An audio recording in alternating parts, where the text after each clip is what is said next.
Friends இன்றைக்கி பார்த்தீங்கன்னா நான் வேலை பார்த்துட்ருக்கையில அங்கே பக்கத்தில் சொடலமாட சுவாமி கோயில் உண்டு. அங்கே பார்த்தீங்கன்னா வருஷம் இந்த குலசை முத்தாரம்மன் கோயிலுக்கு மாலை போட்டுட்டு காணிக்கை எடுத்துகிட்டு வருவாங்க. நிறைய பேர் அப்படியே வருவாங்க. இங்கே பார்த்தீங்கன்னா கொஞ்சம் பேர் அந்த கோயிலை வந்து பூஜை பண்ணிட்டு தான் போவாங்க. அந்த மாதிரி இன்றைக்கி வந்திருந்தாங்க பார்த்துக்கோங்க. இப்போ நான் வேலை பார்த்துட்ருக்கல சரின்ட்டு நான் பார்த்தேன்.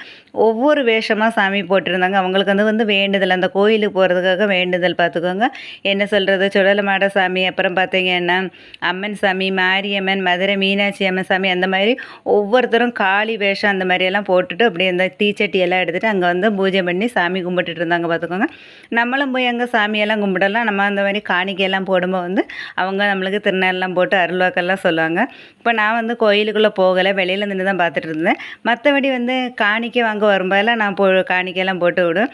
அதுக்கப்புறம் பார்த்திங்கன்னா திருநாரெலாம் போட்டு விடும். எப்படி சொல்கிறது, நம்ம அப்படி இந்த சாமியெல்லாம் பார்க்கல நம்மளுக்கு அப்படி இருந்து அப்படி ஒவ்வொரு வேடத்தில் எப்படி நம்ம சாமியை பார்த்தது மாதிரியே இருந்து அப்படி அங்கே நின்று பார்த்துட்டு கொஞ்ச நேரம் பார்த்துட்டு இருந்தேன். அதுக்கப்புறம் பார்த்திங்கன்னா அவங்களும் அங்கே பூஜையெல்லாம் முடிச்சுட்டு அப்படியே ஒவ்வொரு இடத்துல காணிக்கை எடுக்க அப்படியே அவங்களும் கிளம்பி வந்துட்டாங்க. அதுக்கப்புறம் பார்த்திங்கன்னா சரி நம்மளும் வேலை பார்க்க போ அப்படி சொல்லி நானும் வேலைக்கு வந்துட்டேன். அப்புறம் பார்த்திங்கன்னா இந்த வீடியோ பிடிச்சிருந்தால் லைக் பண்ணுங்கள். நெக்ஸ்ட் வீடியோவில் பார்ப்போம். கவி சுரேஷ் ஐடியை மறக்காமல் ஃபாலோ பண்ணுங்கள். Tata bye bye. Thank you friends.